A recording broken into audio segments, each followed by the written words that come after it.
এখানেও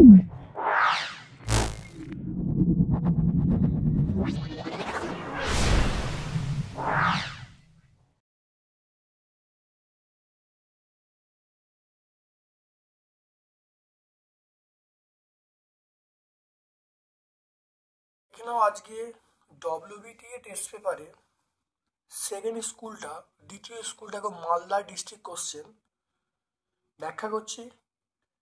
আগে আমরা প্রথম স্কুলটা ব্যাখ্যা করেছিলাম, ডব্লিউবিটিএর এটা আমরা দ্বিতীয় স্কুল, সেটা মালদা ডিস্ট্রিক্ট কোশ্চেন দেখে নাও, সলভ করছি। আমি তোমাদের কাছে অনুরোধ করছি ভিডিওটা প্রথম থেকে শেষ পর্যন্ত দেখো। অবশ্যই ভিডিও থেকে তোমরা উপকৃত হবে। যদি ভালো লাগে একটা লাইক করবে, যারা চ্যানেলটাকে সাবস্ক্রাইব করনি চ্যানেলটাকে সাবস্ক্রাইব করে দেবে, বেল বাটনে ক্লিক করে দেবে। চলে এসো আজকে আমার প্রথম প্রশ্ন, গ্রুপ এ এর প্রথম প্রশ্ন। জীবাশ্ম জ্বালানি নয়, কয়লা, ডিজেল, পেট্রোল সবই কিন্তু জীবাশ্ম জ্বালানি, কাঠ কিন্তু জীবাশ্ম জ্বালানির মধ্যে পড়ছে না, তাহলে অ্যান্সার হবে কাঠ। চার্লসের সূত্র অনুসারে কোন তাপমাত্রায় ভিটি লেখচিত্র টি অক্ষকে ছেদ করে? এটা -273°C। দৈর্ঘ্য প্রসারণ গুণাঙ্ক, ক্ষেত্র প্রসারণ গুণাঙ্ক, আয়তন প্রসারণ গুণাঙ্কের মধ্যে সম্পর্ক এটা মনে রাখবে 6α = 3β। দেখে নাও 6α = 3β = 2γ, এটা মনে রাখবে। বা আরেকভাবে পরীক্ষায় পড়তে পারে আলফা সমান β/2 সমান γ/3। আলফা সমান আমরা বলবো β/2 সমান γ/3, এরকম ভাবে পরীক্ষায় পড়তে পারে আলফা সমান β/2 সমান γ/3। বা 6α সমান 6β, 6α সমান 3β = 2γ। তারপর দেখো এক বর্ণে আলোর প্রতিসরণের ক্ষেত্রে কোনটা ধ্রুবক থাকে? অবশ্যই কম্পাঙ্ক, মনে রাখবে কম্পাঙ্ক ধ্রুবক থাকে, বাকিগুলো কিন্তু পরিবর্তন ঘটে। উত্তল লেন্স দ্বারা গঠিত সৎবিম্বের বিবর্ধন যদি 1.5 হয়, উত্তল লেন্স দ্বারা গঠিত সৎবিম্ব বিবর্ধন 1.5 হলে তাহলে বস্তুর অবস্থান কোথায় হবে? যেহেতু বিবর্ধন ঘটছে, সৎবিম্ব হচ্ছে, তাহলে ফোকাস এবং বক্রতা কেন্দ্রের মাঝখানে হবে। 1.5 বলা আছে, তাহলে বিবর্ধন একের থেকে বেশি, বিবর্ধন একের থেকে বেশি কোথায় হবে? ফোকাস এবং বক্রতা কেন্দ্রের মাঝখানে হবে।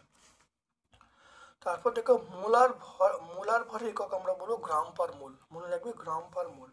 কিলোওয়াট যে রাশি পরিমাপ করা তড়িৎ শক্তি। দেখে নাও 220 ভোল্ট, 250 ভোল্ট 100 ওয়াট বাল্বের রোধ কত? দেখে নাও কিভাবে হবে এটা।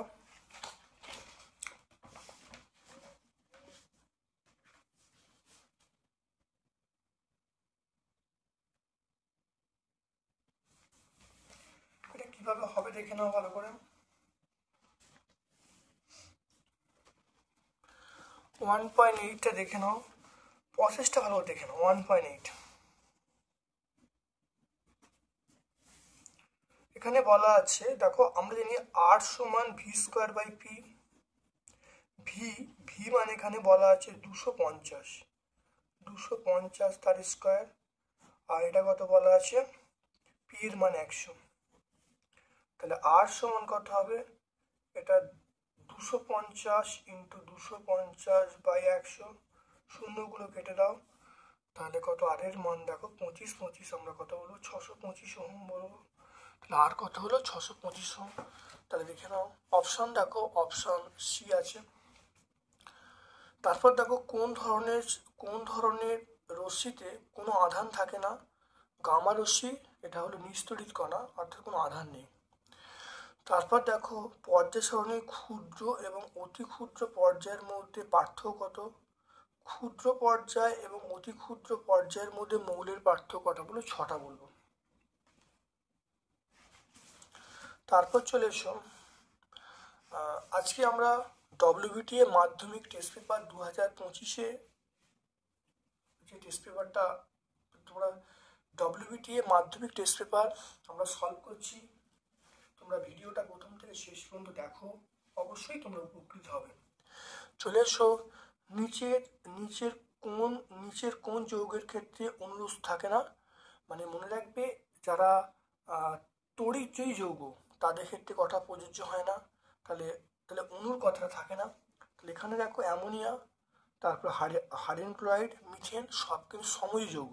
তাহলে তড়িৎজয়ী যৌগ সেটা হলো সোডিয়াম ক্লোরাইড, তাহলে অ্যান্সার হবে সোডিয়াম ক্লোরাইড। নিচের কোনটি তড়িৎ পরিবহন ক্ষমতা সবচেয়ে বেশি? তড়িৎ পরিবহন সবচেয়ে বেশি মনে রাখবে অ্যাসিটিক অ্যাসিডে জলীয় দ্রবণ। দেখো দেখে নাও, এখানে বিশুদ্ধ জল আছে, এখানে দেখো বিশুদ্ধ জল আছে, চিনির দ্রবণ আছে, তরল হাইড্রোজেন আছে, এখানে মনে রাখবে অ্যাসিড কিন্তু সবচেয়ে বেশি। তারপর দেখে নাও, কপার সালফেটের জলীয় দ্রবণে অতিরিক্ত অ্যামোনিয়া যোগ করলে দ্রবণের বর্ণ কিরূপ হয়? কপার সালফেট এটা দ্রবণের বর্ণ আমরা বলবো গাঢ় নীল হবে। দেখে নাও, এটা একটু কনসেপ্টটা নিয়ে নাও, দেখে নাও।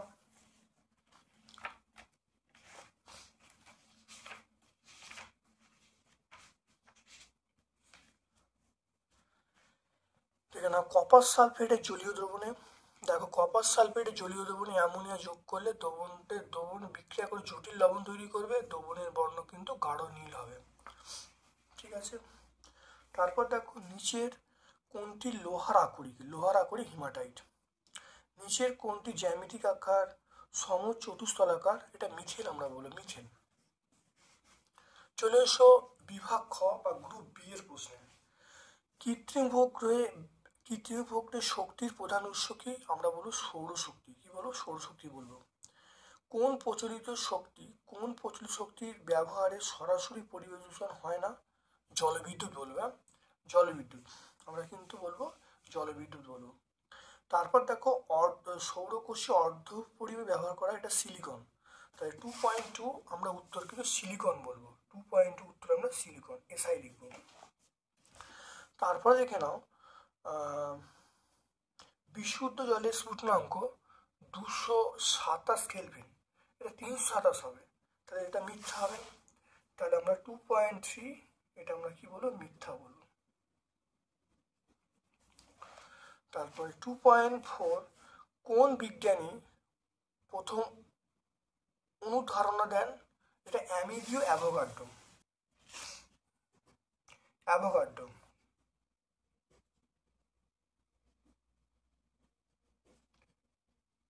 আমরা বলবো অ্যাভোগাড্রো। তারপর দেখো, কঠিন পদার্থের তাপীয় রোধের সমীকরণ কি? দেখে নাও 2.6টা দেখে নাও। তাপীয় রোধের সমীকরণ আমরা কি বলবো? দেখে নাও, এখানে আমরা বলবো RT সমান ডি বাই কে। RT সমান ডি বাই কে। ডি মানে বেদ, কে মানে তাপ পরিবাহিতাঙ্ক, এ মানে ক্ষেত্রফল। খুব ভালো করে দেখে নাও। তারপরে আদর্শ পরিবাহী তাপ পরিবাহিতাঙ্কের মান কত?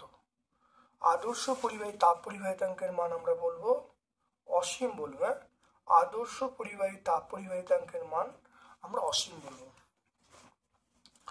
তারপর দেখে নাও, পরম প্রতিসরাঙ্কের সাপেক্ষে লেন্সের জল এবং বায়ুতে অভিসারিত এবং অপসারিত ব্যাখ্যা করতে বলছে।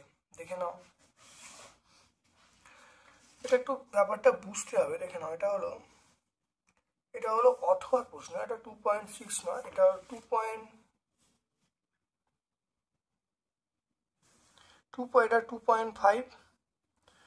এটা আমরা বলবো 2.5, তার অথবা হলো এইটা। তারপর চলে এসো 2.6 এ চলে এসো। 2.6 এ চলে এসো, সেটা দেখো বলেছি ব্যাপারটা এরকম, একটু এঁকে দিই, ব্যাপারটা বুঝতে পারবে। ধরো একটা লেন্স আছে, দেখতে পাচ্ছ, এই লেন্সের মধ্যে সমান্তরাল রশ্মি পড়লো, তাহলে কোনো একটা বিন্দুতে মিলিত হবে। এই রশ্মি পড়লো, প্রধান অক্ষের কোনো একটা বিন্দুতে মিলিত হলো, দেখতে পাচ্ছ। এখানে কখন ঘটবে? ধরো এখানে ধরো প্রতিসরাঙ্ক,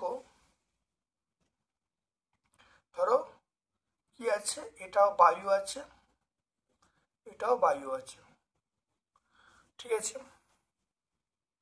এবারে ধরো মনে রাখবে, বা এবার এখানে জলও ধরতে পারো, তুমি জল এখানে ধরতে পারো, তাহলে বায়ু বায়ু, জল জল ধরতে পারো। তাহলে এই ঘটনাই ঘটে, মনে রাখবে, যদি এই লেন্সের প্রতিসরাঙ্ক যদি বায়ু বা মাধ্যমের প্রতিসরাঙ্ক থেকে মানে মাধ্যমের প্রতিসরাঙ্ক থেকে বেশি হয় তাহলে আমরা কি বলবো সেটা হলো উত্তল লেন্স হিসাবে কাজ করবে। আর যদি লেন্সের প্রতিসরাঙ্ক মাধ্যমের থেকে কম হয় তাহলে সেটা অবতল লেন্স হিসেবে কাজ করবে। যখন উত্তল লেন্স হিসাবে কাজ করবে তখন সেটা আমরা বলবো অভিসারিত্য বলবো, আর যখন অবতল লেন্স কাজ করে তখন আমরা বলবো অপসারিত্য বলবো। তাহলে একটু লিখতে হবে, বলবে মাধ্যমের প্রতিসরাঙ্ক যদি কম হয় লেন্সের উপাদানের প্রতিসরাঙ্কের থেকে তাহলে সেই লেন্সটা উত্তল হিসেবে কাজ করবে, অর্থাৎ তখন অভিসারিত্য ঘটনা দেখা যাবে। আর যখন মাধ্যমের প্রতিসরাঙ্ক বেশি হবে লেন্সের প্রতিসরাঙ্ক থেকে তখন সেই লেন্সটা অবতল লেন্স হিসাবে কাজ করবে, তখন সেটা আমরা কি বলবো, তখন সেটা আমরা বলবো সেটা একটা অপসারিত্য ধর্ম নির্দেশ করবে। এই কথাটা কিন্তু লিখতে হবে, তোমরা লিখে নেবে। তারপর দেখে নাও 2.7 তড়িৎচুম্বকীয় তরঙ্গগুলির মধ্যে কার তরঙ্গ সবচেয়ে বেশি। দেখেন একটা ছক আছে, একটু ভালো করে দেখে নাও। ছকটা দেখলে আমরা কিন্তু ভালো করে মানে আমাদের ভুল হবে না।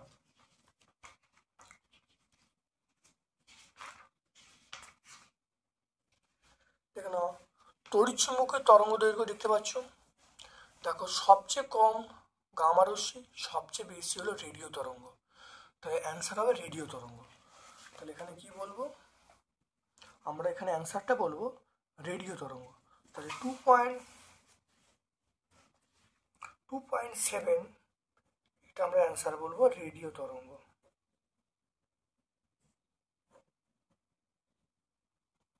রেডিও তরঙ্গ বলবো। 2.10 তেজস্ক্রিয় পরমাণু থেকে কোনো তেজস্ক্রিয় পরমাণু থেকে কোন রশ্মি নির্গত হলে পরমাণু সংখ্যার কোনো চেঞ্জ হয় না, মানে পারমাণবিক সংখ্যার কোনো চেঞ্জ হয় না। তাহলে পারমাণবিক সংখ্যার কোনো চেঞ্জ হয় না সেটা আমরা বলবো গামা রশ্মি। আমরা কি বলবো, গামা রশ্মি বলবো। আমরা কি বলবো সেটা হলো গামা রশ্মি বলবো।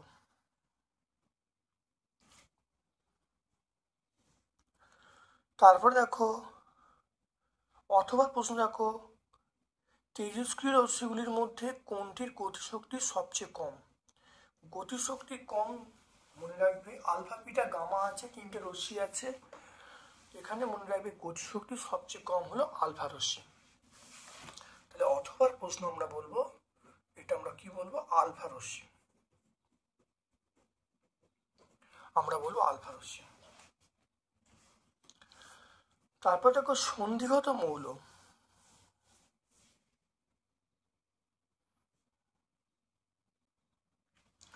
তাহলে আমরা সন্ধিগত মৌল নিকেল বলবো। তারপর দেখো ইউরেনিয়াম মৌল, তারপর দেখো এই উত্তরটা কি হবে, এটা প্লুটোনিয়াম হবে। থার্মিট পদ্ধতি আমরা অ্যালুমিনিয়াম বলবো, থার্মিট পদ্ধতি আমরা অ্যালুমিনিয়াম বলবো। আর ধাতু সংকরে কাঁসাতে উপস্থিত, কাঁসাতে কি থাকে এসএন থাকে,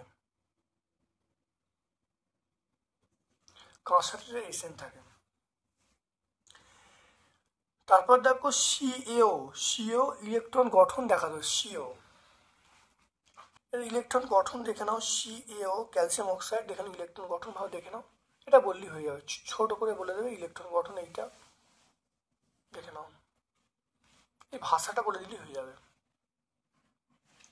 তাহলে পেজ নাম্বার আমরা 106 এটা আমরা বলবো ইলেকট্রন ডট বলতে আমরা কিন্তু মেন এই জায়গাটা দেবো, ভাষার থেকে এইটা ইম্পর্টেন্ট বেশি।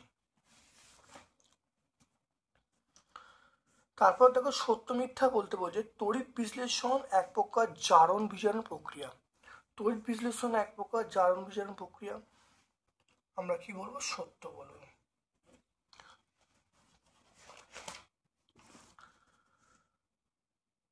2.13 এর অথবা নয়, 2.13টা আমরা কি বলবো, সত্য বলবো, 2.13 সত্য।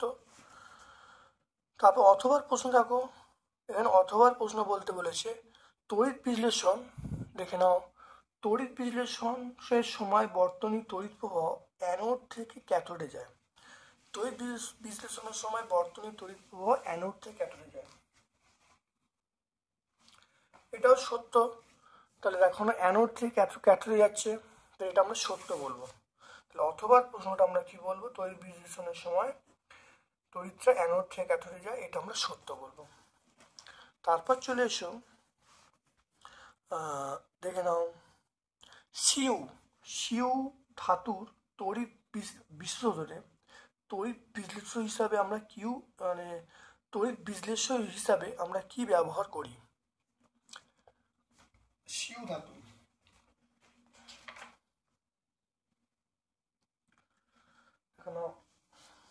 তড়িৎ বিশ্লেষ্য হিসাবে আমরা কি ব্যবহার করি? দেখে নাও, লঘু H2SO4 অ্যাসিড মিশ্রিত CuSO4, লঘু H2SO4 মিশ্রিত CuSO4, তার আমরা লিখবো, তাহলে 2.14 আমরা লিখবো লঘু H2SO4 মিশ্রিত copper sulphate CuSO4। 2. Calcium nitride জলের সঙ্গে গরম করলে কোন গ্যাস উৎপন্ন হয়?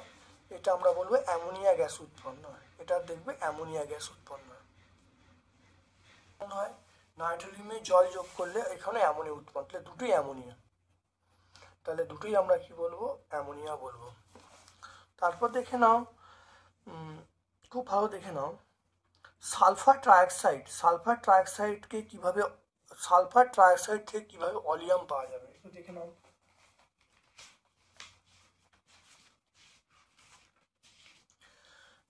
সালফার ট্রাইঅক্সাইডকে ঠান্ডা করে কোক ভর্তির জন্য শোষক স্তম্ভে 98% গাঢ় H2SO4 দ্বারা শোষণ করলে অলিয়াম উৎপন্ন হয়। তাহলে বুঝতে পারলে, এটা আমি 127 পেজে পেয়ে যাবো, তাহলে পেজ নাম্বার আমরা বলবো 127, এটা আছে। তারপর দেখে নাও, মিথেনে HCH বন্ধন কোণ কত?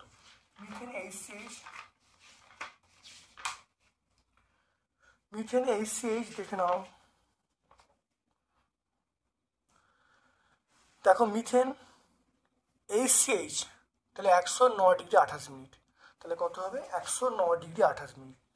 তাহলে মিথেনের উত্তরটা কত হবে, আমরা বলবো 2.17, এর উত্তরটা হবে 109 ডিগ্রি 28 মিনিট। তারপর দেখো, অ্যাসিটোনে উপস্থিত কার্যকারী মূলক, দেখে নাও, অ্যাসিটন মূলক দেখো CO,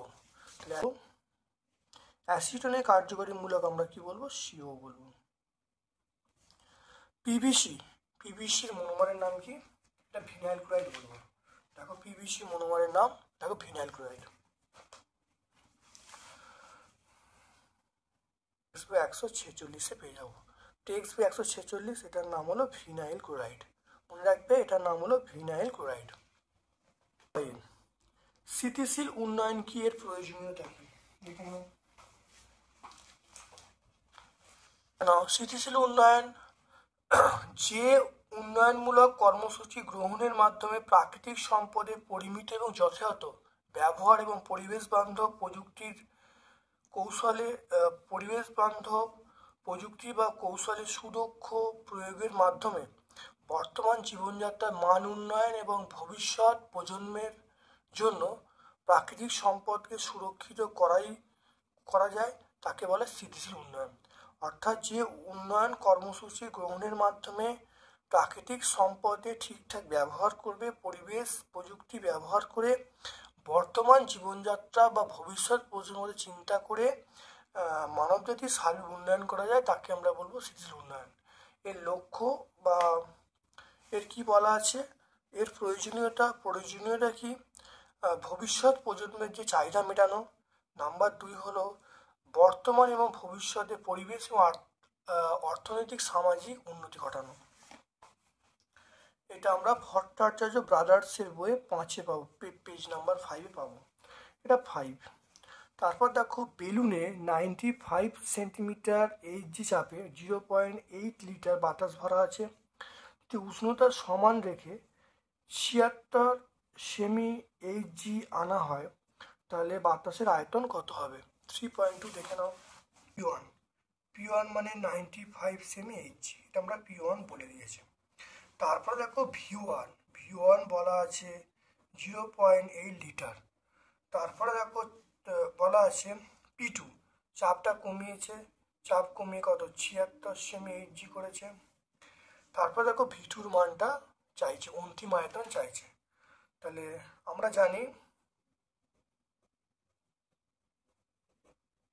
জানি দেখো V1 সমান আমরা বলবো P2 তাহলে এখান থেকে আমরা V2-র মানটা বার করছি। তাহলে V1 বাই P2, তাহলে P1-এর মান কত? তাহলে এখানে P1-এর মান আমরা পাবো 95, V1-এর মান পাবো 0.8, আর P2-র মান আমরা কত পাবো? P2-র মান দেখো 76 পাবো।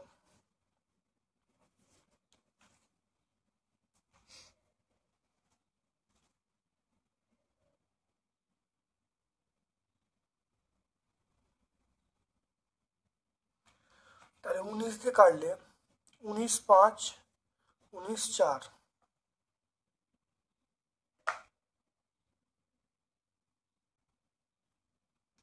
তাহলে V2 সমান 5 × 8 বাই 10 × 4। তাহলে V2 সমান দেখো কেটে গেল 2, এটা কাটলে দেখো 5 কেটে গেল। তাহলে V2-র মানটা আমরা পেয়ে গেলাম, আমরা 1 পেয়ে গেলাম। তাহলে অন্তিম আয়তন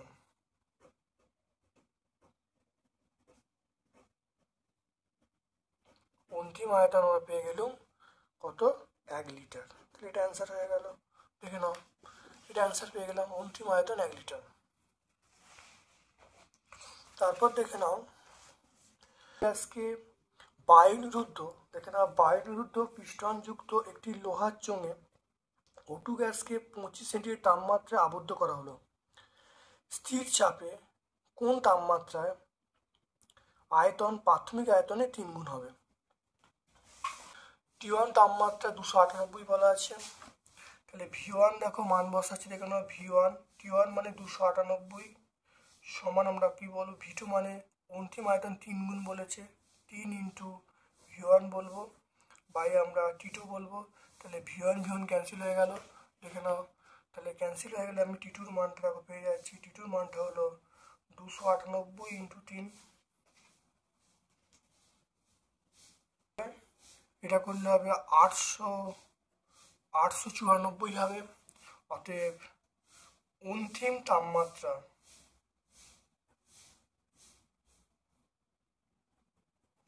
অন্তিম তাপমাত্রা 894 থেকে 273 ডিগ্রি বাদ দিলে, দেখো এটা বাদ দিচ্ছি, এটা আমরা বলবো 621 ডিগ্রি সেন্টিগ্রেড। তাহলে কত পাবো?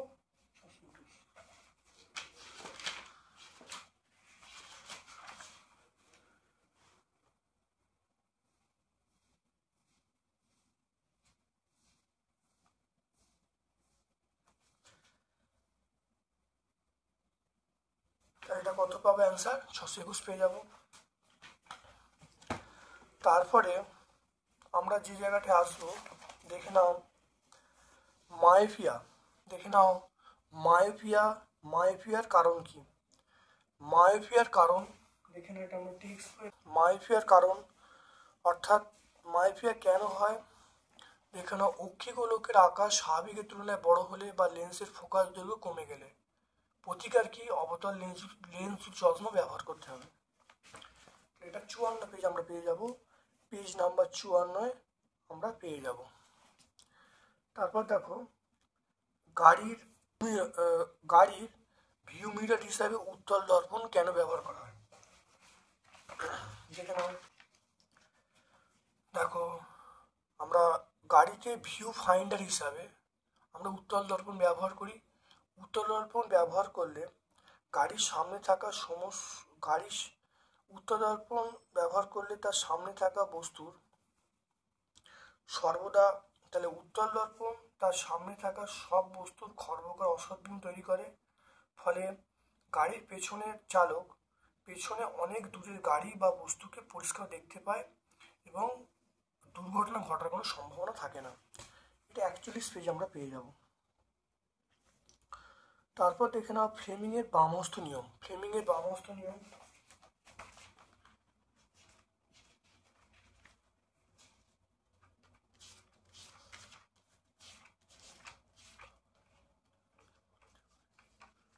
দেখে নাও। ফ্লেমিংয়ের বামহস্ত নিয়ম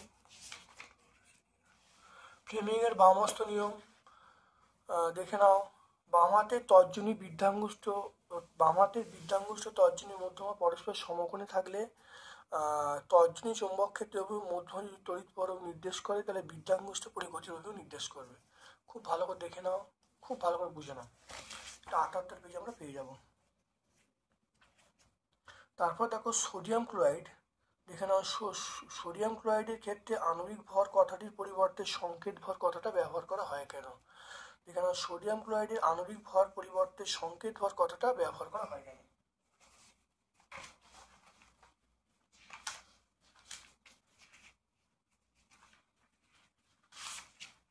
দেখে নাও, কারণটা ওখানে পরিষ্কার লেখা আছে, খুব ভালো দেখে নেবে। এটা আমরা ভট্টাচার্য ব্রাদার্স 102 পেজে পেয়ে যাব। তারপর দেখে নাও দৈনন্দিন জীবনে ব্যবহৃত হয় এমন একটি সমযোজী এবং তড়িৎ যৌগের নাম বলতে বলছে। সমযোজী যৌগ আমরা কি বলবো? সেটা হলো সমযোজী যৌগ আমরা জল বলবো, তাহলে জল H2O ব্যবহার হয়। আর তড়িৎ যৌগ বলবো NaCl, সোডিয়াম ক্লোরাইড। তাহলে সমযোজী যৌগ আমরা বলবো জল H2O, আর তড়িৎ যৌগ সেটা NaCl, সোডিয়াম ক্লোরাইড। উপযুক্ত বিক্রিয়ার সাহায্যে, তারপরে অথবা প্রশ্ন আছে, কার্বন টেট্রাক্লোরাইড যৌগের ইলেকট্রন ডট দেখাতে বলেছে। দেখা হচ্ছে এটা তড়িৎযোজী না সমযোজী। দেখে নাও এটা একটা সমযোজী যৌগ, ইলেকট্রন ডট দেখে নাও, এটা হলো কার্বন টেট্রাক্লোরাইড, এটা একটা সমযোজী যৌগ। তারপর চলে এসো, দেখো উপযুক্ত বিক্রিয়ার সাথে দেখা হচ্ছে H2 একটি বিজারক দ্রব্য।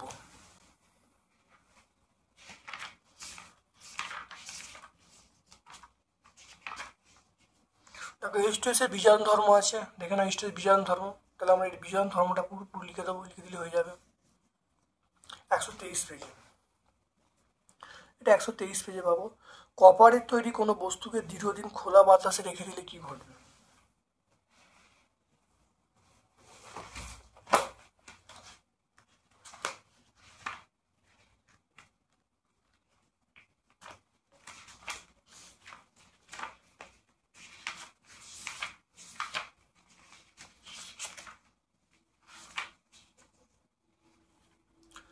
দেখো কপার নির্মিত কোনো বস্তুকে খোলা বাতাসে রেখে দিলে সবুজ বর্ণের আস্তরণ পড়ে, দেখে নাও। তাহলে আর্দ্র বাতাসে তামা বা তামা সংকর জাতীয় কোনো ধাতুকে রেখে দিলে O2, CO2 এবং জলীয় বাষ্পের সঙ্গে বিক্রিয়া করে সবুজ বর্ণের বেসিক কপার কার্বনেট উৎপন্ন করবে। বিক্রিয়াটা লিখে দেবে।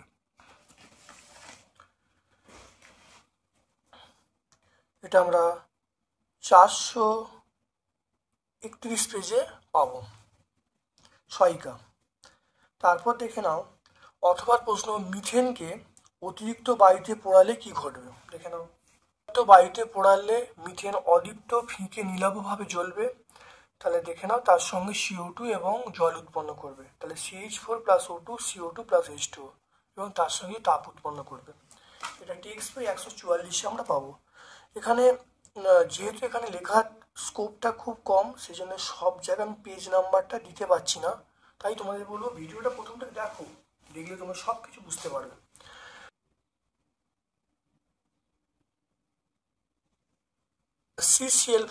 CCl4 দ্রবীভূত ব্রোমিন জলের মধ্য দিয়ে অ্যাসিটিলিন গ্যাস পাঠালে কি ঘটবে? CCl4, দেখো CCl4, তার মধ্যে অ্যাসিডিন, দেখে নাও CCl4 ব্রোমিন জল, আমরা এই বিক্রিয়াটা লিখে দেবো। দেখো অর্থাৎ লাল বর্ণে ব্রোমিন জলের মধ্য দিয়ে অ্যাসিলিন গ্যাস পাঠালে বর্ণহীন অ্যাসিলিন ড্রাইবোমেট উৎপন্ন হবে। বিক্রিয়াটা আমরা লিখে দেবো। এটা পেজ নাম্বার 145।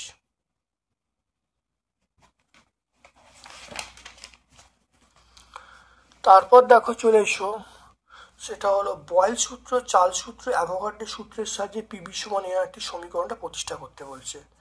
এটা বহুবার প্রত্যেকটা পেজে পেজে আছে, খুব ইম্পর্টেন্ট প্রমাণ, মাধ্যমিক পরীক্ষার জন্য কিন্তু অত্যন্ত ইম্পর্টেন্ট। দেখে নাও, এই চার্লস বয়েল অ্যাভোগাড্রো সূত্রের সমন্বয় সূত্রটা আমরা প্রমাণ করে দেবো। দেখে নাও, এখান থেকে শুরু করবো, এই পিভি সমান এনআরটি পর্যন্ত লিখলে হবে, বা তোমরা একটু বাড়ি এই পর্যন্ত লেখো, সেটা করলে হবে। দেখতে পাচ্ছ? তো এটা পেজ নাম্বার 87 আমরা বলবো। তারপর দেখে নাও, এই অঙ্কটা ম্যাগনেসিয়াম অক্সাইড, অঙ্কটা ভুল আছে, এই অঙ্কটা করা যাবে, যাই হোক দেখে নাও। অথবা অঙ্কটা চলে এসো, দেখো এই অঙ্কটা চলে এসো 2.6-এ, এই অঙ্কটা ঠিকঠাক। তারপর চলে এসো 2.6-এর অঙ্কটা, 26.4 গ্রাম অ্যামোনিয়াম সালফেটকে 26.4 গ্রাম অ্যামোনিয়াম সালফেটকে অতিরিক্ত কস্টিক সোডা সহ উত্তপ্ত করলে কত গ্রাম অ্যামোনিয়া উৎপন্ন হবে? উৎপন্ন অ্যামোনিয়া এসটিপির আয়তন কত হবে? হোল 2 SO4, তার সঙ্গে NaOH বিক্রিয়া করছে, বিক্রিয়া করে যেটা উৎপন্ন হবে সেটা হলো Na2SO4 plus H2O plus ammonia NH3। এখানে ব্যালেন্স করলে 2 হবে, এখানে জলটা 2 হবে, আর অ্যামোনিয়ার গায়ে 2 হবে। দেখে নাও, তাহলে বিক্রিয়াটা এরকমভাবে হবে। দেখে নাও, বিক্রিয়াটা আমরা লিখবো এরকমভাবে। তাহলে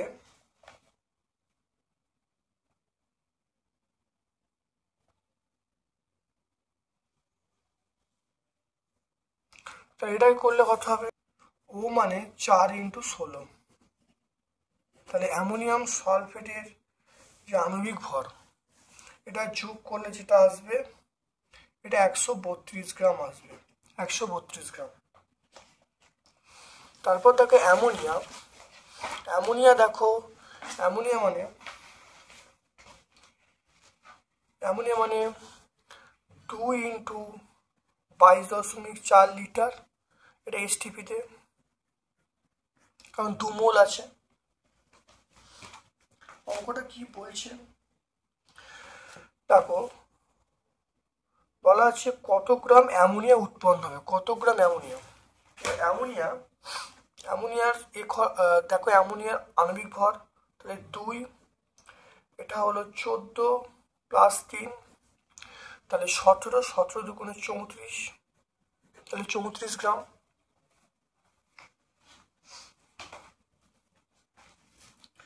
তাহলে 132 গ্রাম, দেখে নাও 132 গ্রাম অ্যামোনিয়াম সালফেট, 132 গ্রাম অ্যামোনিয়াম সালফেট থেকে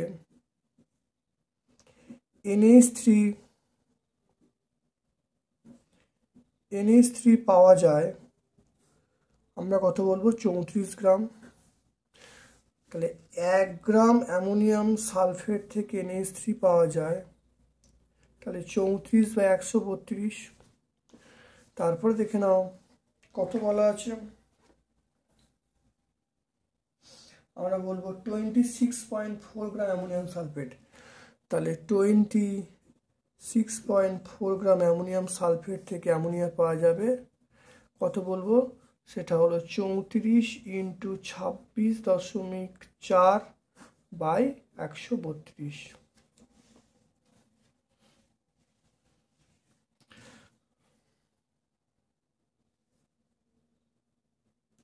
তাহলে 34 ইন্টু দশমিকটা তোলা হলো 132 ইন্টু 10 আমরা বলবো।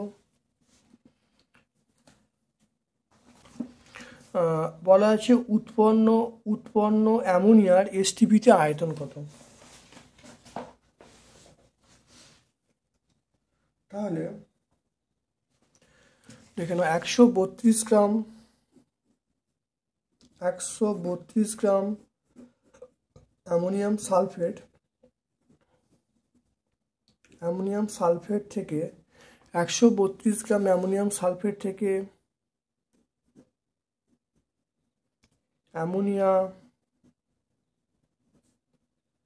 অ্যামোনিয়া পাওয়া যায়, সেটা কত বলবো? অ্যামোনিয়া পাওয়া যায় কত বলো তো? সেটা আমরা বলবো 2 ইন্টু 22.4 লিটার। তাহলে এটা হলো 2 ইন্টু 22.4 লিটার।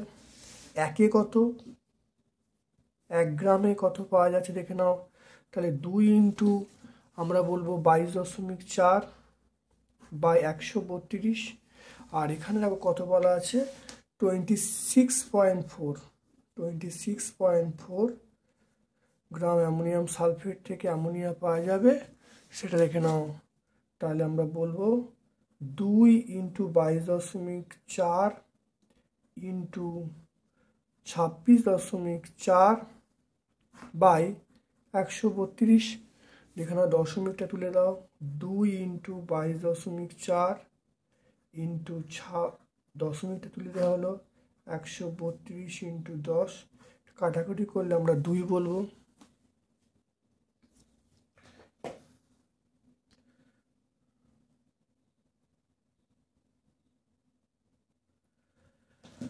এটা করলে কত হবে?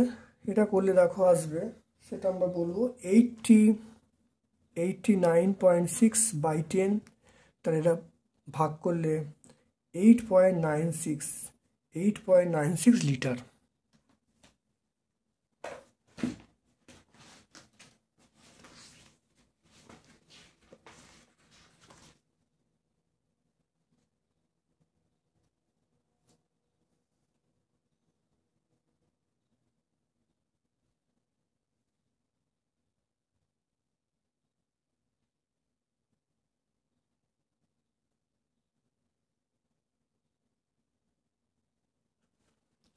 তাহলে এই অঙ্কটা হয়ে গেল।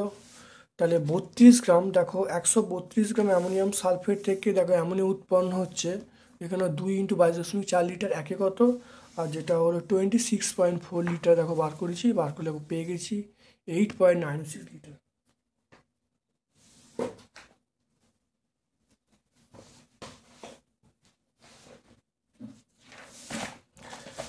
তারপর দেখে নাও খুব ভালো করে,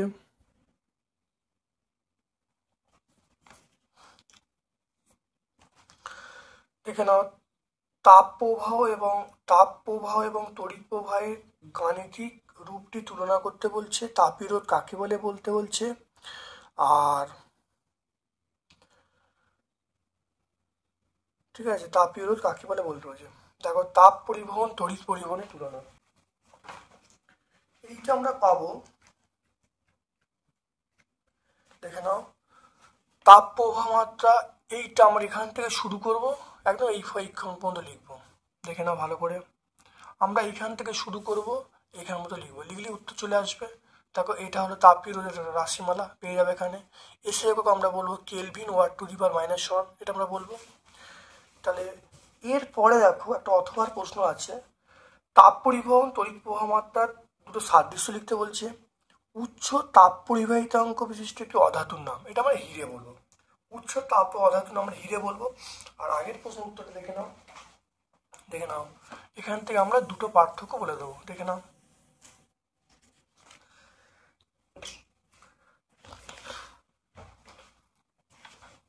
তারপর দেখো চলে এসো, কাঁচের স্ল্যাবের মধ্য দিয়ে আলোর প্রতিসরণের ক্ষেত্রে পার্শ্ব সরণ কিসের ওপর নির্ভর করে? পার্শ্ব সরণটা কিসের ওপর নির্ভর করে? দেখো এটা কাঁচের স্ল্যাবের মধ্য দিয়ে আলোর প্রতিসরণের ক্ষেত্রে পার্শ্ব সরণের পরিমাণ কিসের ওপর নির্ভর করে?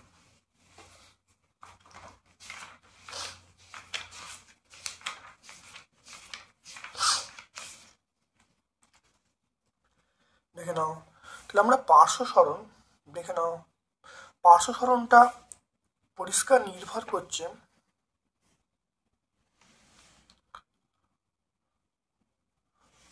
মাধ্যমের ওপরে। তাহলে আমরা এই সমীকরণটা জানতে হবে কিসের ওপর নির্ভর করে বলতে আমাদের কিন্তু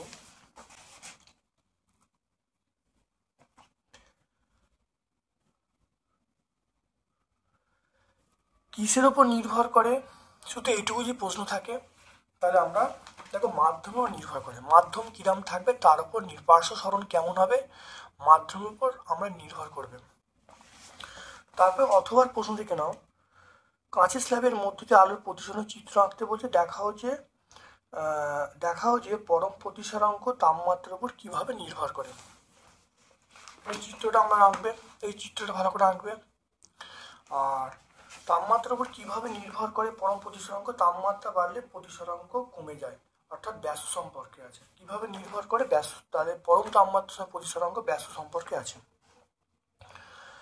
তারপর দেখে নাও পিজমের, দেখে নাও আলোকরশ্মি পিজমের মধ্যে যায় চ্যুতিকোণের রাশিমালা ডেল্টা সমান I1 প্লাস I2 মাইনাস এ।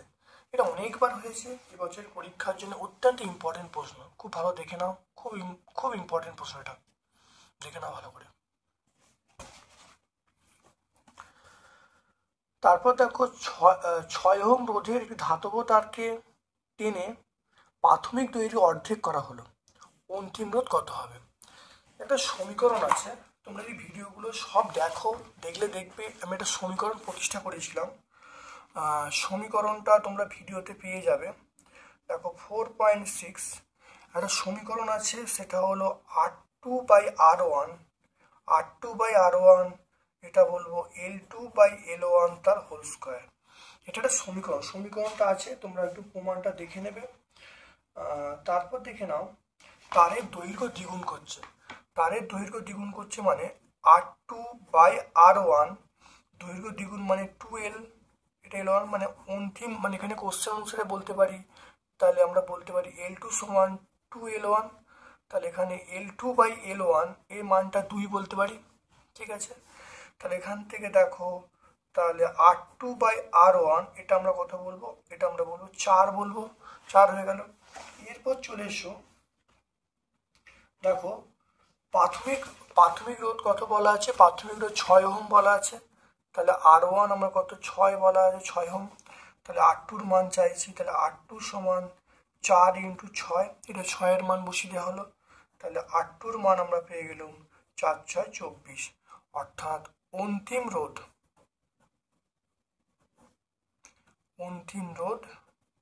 আমরা বলবো 24 ওহম। তাহলে এখানে R2/R1, তাহলে এটা হলো 4 × 24, তাহলে অন্তিম রোধ কত হবে 24 ওহম।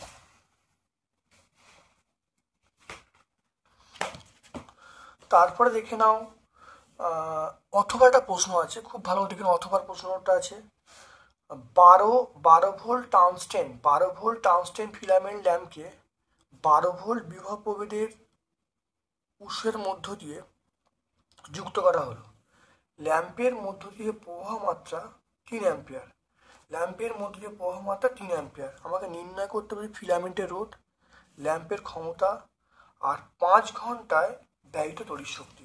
দেখে নাও অথবা প্রশ্নটা একটু দেখে নাও। তাহলে ভি কত দেখে নাও, এখানে ভি বলা আছে 12 ভোল্ট। তারপর এখানে আই বলা আছে 3 অ্যাম্পিয়ার, আই 3 অ্যাম্পিয়ার। তাহলে আমরা জানি ভি সমান আই আর, এটা করলে আর সমান বলবো V/I, তাহলে 12/3, তাহলে 4 পেয়ে গেলাম। তাহলে ফিলামেন্টের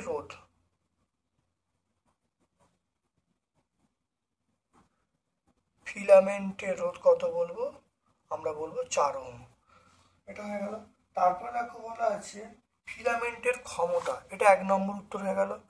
ফিলামেন্টের ক্ষমতা মানে, তাহলে ফিলামেন্টের ক্ষমতা মানে আমরা বলবো VI বলবো, তাহলে ভি এর মান আমরা 12 বলবো, আই এর মান 3 বলবো, ফিলামেন্টের ক্ষমতা আমরা বলবো 36 ওয়াট। ফিলামেন্টের ক্ষমতা আমরা বলবো 36 ওয়াট। তারপর দেখো 5 ঘন্টায় ব্যয়িত তড়িৎ শক্তি। 5 ঘন্টায় ব্যয়িত তড়িৎ শক্তি, তাহলে আমরা কি বলবো? 3 নম্বর প্রশ্ন দেখে নাও। 3 নম্বর যে প্রশ্নটা চেয়েছে তাহলে ব্যয়িত তড়িৎ শক্তি, ব্যয়িত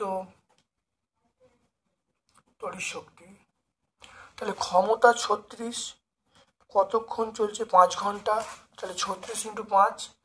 এবারে বিওটিতে বলেছে, তাহলে আমরা কি বলবো? বাই 1000 দিয়ে ভাগ করব। ভাগ করলে কত হবে দেখে নাও।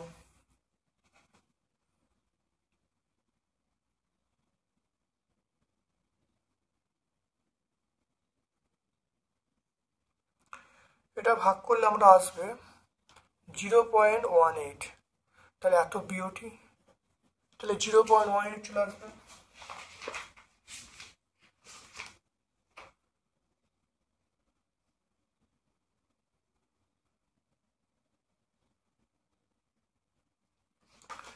তাহলে দেখে নাও, অঙ্কটা বুঝে নাও ভালো করে। ভি দেওয়া আছে, আই দেওয়া আছে, তাহলে ভীষণ আই আর করে আর পেয়ে গেলাম, তাহলে ফিলামেন্টের রোধ পেয়ে গেলাম। এবারে বলা আছে ফিলামেন্টের ক্ষমতা। ক্ষমতা আমরা জানি পি সমান ভিআই, তাহলে ভিআই, ভি এর মান কত? ভি এর মানে এটা, আই এর মানে এটা, তাহলে গুণ করে কত? 36 ওয়াট। আর ব্যয়িত ক্ষমতা মানে ওয়াট ঘন্টা বাই 1000, তাহলে ওয়াট কত? ওয়াট 36, ঘন্টা 5 ঘন্টা বলা আছে, 36 × 5 বাই 1000 করলে বিওটি বা কিলোওয়াট আওয়ার। এটা মানে আমরা লিখবো কিলোওয়াট আওয়ার, তাহলে করলেই পেয়ে যাবো। দেখে নাও, ছোট্ট এই অঙ্কটা দিলে হয়ে গেল। খুব ভালো করে কিন্তু প্র্যাকটিস করবে। তারপর দেখে নাও, তড়িৎ প্রবাহের তাপীয় ফল সংক্রান্ত, এটা জল লেখা, যেটা জুলের সূত্র হবে। তড়িৎ প্রবাহের তাপীয় ফল সংক্রান্ত জুলের সূত্র লিখতে বলছে, দেখে নাও।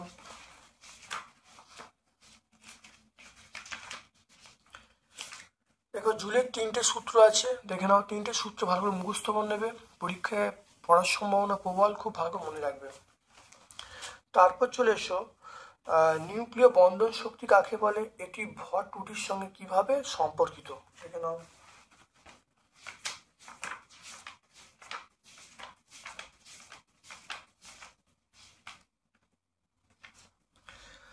তাহলে বন্ধন শক্তি কোনো পরমাণু নিউক্লিয়াসকে ভেঙে থাকা নিউক্লিয়নগুলি সম্পূর্ণ স্বাধীনভাবে পরিণত করতে যে শক্তির প্রয়োজন বন্ধন শক্তি বলে।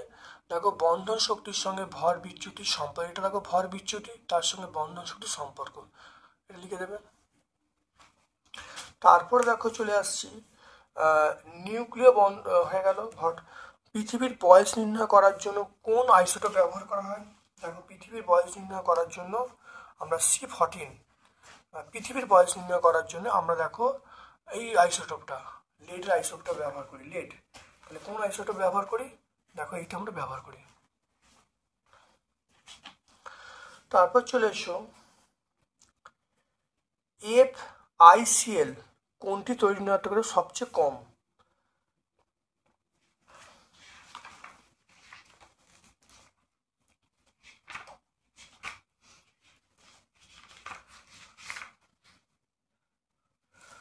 তাহলে দেখে নাও, সবচেয়ে বেশি দেখে নাও আমরা বলবো ফ্লুরিন, ক্লোরিন, ব্রোমিন, আয়োডিন। তাহলে সবচেয়ে কম হলো আয়োডিন। তাহলে সবচেয়ে তড়িৎ ঋণাত্মকতা কম কার বলবো? আয়োডিন বলবো। সবচেয়ে বেশি ফ্লুরিন বলবো।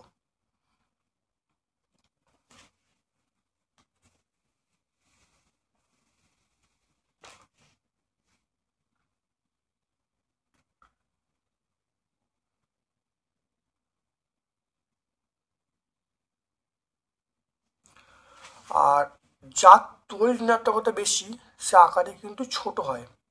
তাহলে এখানে সবচেয়ে বড়কে তাহলে বড় আমরা আয়োডিন বলবো। তাহলে দুটোই উত্তর কিন্তু আয়োডিন হবে। তাহলে প্রথমটা আয়োডিন, এটাও আয়োডিন। পর্যায় সারণীতে আয়নন বিভব সর্বাধিক কার? আয়নন বিভব সর্বাধিক পর্যায় সারণীতে আছে, আয়নন বিভব সর্বাধিক দেখে নাও, সেটা হিলিয়াম। দেখে নাও আয়নন বিভব বা আয়নন শক্তি সর্বাধিক, সেটা হলো হিলিয়াম। এখানে যেহেতু লেখার জায়গা হচ্ছে না, তো আমি কিন্তু প্রত্যেকটা উত্তর কিন্তু বলে বলে যাচ্ছি, তোমরা ভিডিওটা ভালো করে দেখবে, স্কিপ করবে না। তারপর দেখে নাও, XYZ 3টে মৌল আছে যার পরমাণু ক্রমাঙ্ক 8, 10, 11। এটা বলা আছে কোথায় অবস্থান করছে, এগুলো বলা আছে। তাহলে দেখে নাও 8, 10, 11।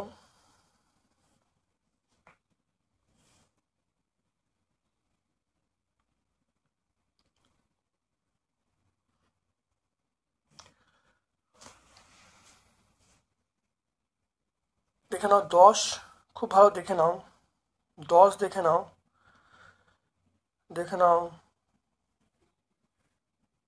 10 নিয়ন।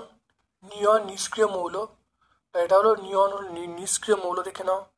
তাই নিয়ন হলো নিষ্ক্রিয় মৌল, এটা কোথায় আছে? এটা হলো 18 নম্বর শ্রেণীতে আছে, আর 2 নম্বর পর্যায়ে 18 নম্বর শ্রেণী, ঠিক আছে। তড়িৎ অপরিধর্মী, এটা আমরা কোনটা বলবো? সেটা আমরা একেই বলবো, ওয়াইকেই বলবো। তাহলে প্রথম উত্তরটা ওয়াই, দ্বিতীয়টা বলা আছে 18 নম্বর পর্যায়ে 18 নম্বর শ্রেণী 2 নম্বর পর্যায়ে। তারপর দেখো এক্স এবং জেড, কি মৌল তৈরি করে? এটা দেখো ভাঙলে হবে 2, 6। তাহলে দেখো এক্স এর 2, 6, এটা 1। তাহলে আমরা বলবো XZ2, তাহলে মৌলটার নাম হবে এক্স। তাহলে আমরা বলবো এক্স আর জেড, তাহলে XZ2, তাহলে মৌলটার নাম হবে XZ2, মৌলটার সংকেত হবে XZ2। তাহলে সংকেতটা কি লিখবো? সংকেতটা লিখবো XZ2, এটা লিখবো। তারপর দেখো অ্যালুমিনিয়ামের তড়িৎ বিশ্লেষণে, দেখো অ্যালুমিনিয়াম তড়িৎ বিশ্লেষণে অ্যালুমিনিয়াম ধাতু নিষ্কাশনের সময় ক্রায়োলাইট ফসফার মেশানো হয় কেন? এক্ষেত্রে অ্যানোডের ক্ষয় কেন? দেখে নাও।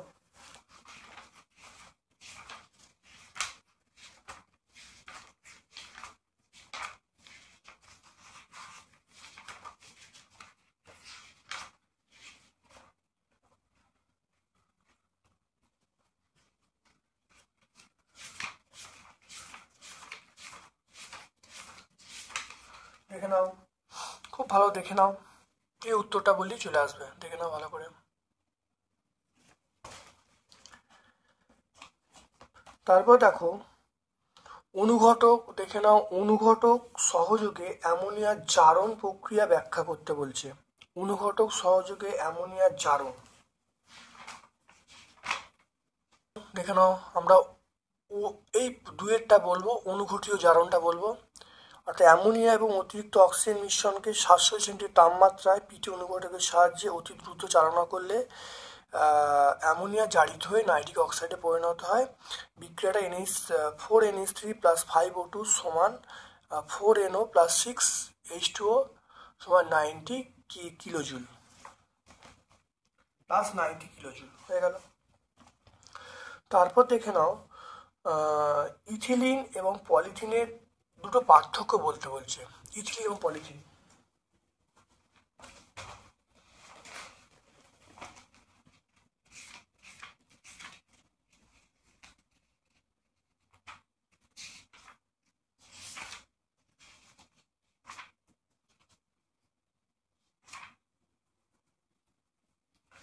দেখে নাও ইথিলিন পলিথিনের পার্থক্য দেখে নাও। ইথিলিন দেখো সাধারণ উষ্ণতায় গ্যাসীয়, আর পলিথিন সাধারণ উষ্ণতায় কঠিন। ইথিলিন দেখো বিক্রিয়ায় খুব তাড়াতাড়ি অংশগ্রহণ করতে পারে, আর পলিথিন বিক্রিয়া অংশগ্রহণ করতে পারে না। তারপর চলে এসো PTFE, এর পুরো নাম কি? PTFE polytetrafluoroethylene, PTFE polytetrafluoroethylene.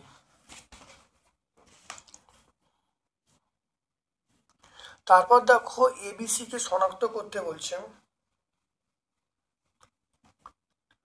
দেখে নাও। প্রথমে দেখো CH3CH2H, একে দেখো গার্হস্থ্য সুফোর এবং 170 ডিগ্রি সেন্টিগ্রেড তাপমাত্রা দেওয়া হচ্ছে।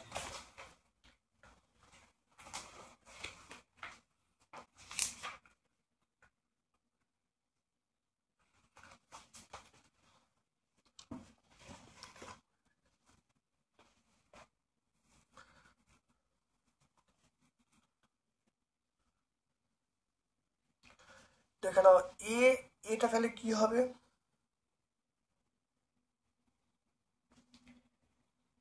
এটা বলবো ইথিলিন হবে, এটা হবে CH2 ডবল বন্ড CH2, এটা এ হবে, এটা হবে CH2 ডবল বন্ড CH2। তারপর দেখো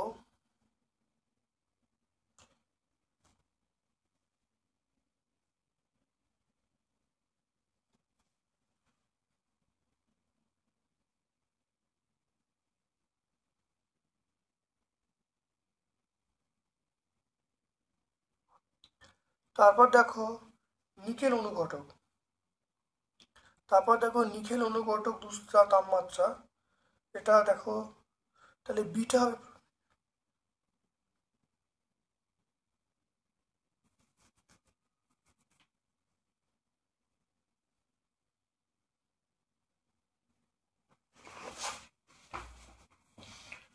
দেখে নাও ইথিলিন, এখানে দেখো ইথিলিন থেকে দেখে নাও, এটা হলো ইথিলিন, কি করে হচ্ছে ভালো দেখে নাও।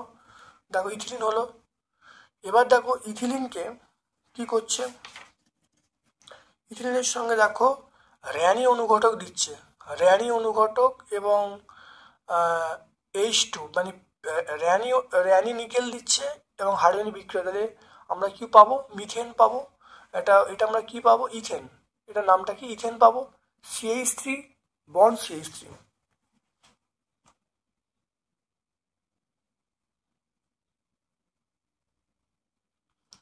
এটা আমরা সি যৌগটা কি পাবো, সিটা পাবো, CH3 বন্ড CH3, ইথেন পাবো CH3 বন্ড CH3। তারপর দেখো ইথিলিনের সঙ্গে ব্রোমিন জলের বিক্রিয়া, দেখো ইথিলিনের সঙ্গে দেখে নাও, ইথিলিন এর সঙ্গে দেখো ব্রোমিন জলের বিক্রিয়া দেখে নাও, কি উৎপন্ন হবে, 1,2-ট্রাইব্রোমিথেন উৎপন্ন হবে। তাহলে বি যৌগটা আমরা কি বলবো, দেখে নাও বি যৌগটা আমরা বলবো সেটা হলো CH2Br, CH2Br। তাহলে CH2 double bond CH2, C যৌগটা হবে CH3 বন্ড CH3, আর তারপর বি যৌগটা হবে CH2Br, CH2Br। তাহলে আজকে আমরা মালদা ডিস্ট্রিক্ট কোশ্চেন 2 নম্বর সেটটা সম্পূর্ণ ব্যাখ্যা করলাম। ভিডিওটা প্রথম থেকে শেষ পর্যন্ত দেখো, অবশ্যই আমার এই ভিডিও থেকে তোমরা উপকৃত হবে। যদি ভালো লাগে লাইক করবে, যারা চ্যানেলটাকে সাবস্ক্রাইব করেনি চ্যানেলটা সাবস্ক্রাইব করে দেবে, বেল বাটনে ক্লিক করে দেবে। আমার পক্ষ থেকে সকলকে ধন্যবাদ এবং শুভকামনা জানাচ্ছি।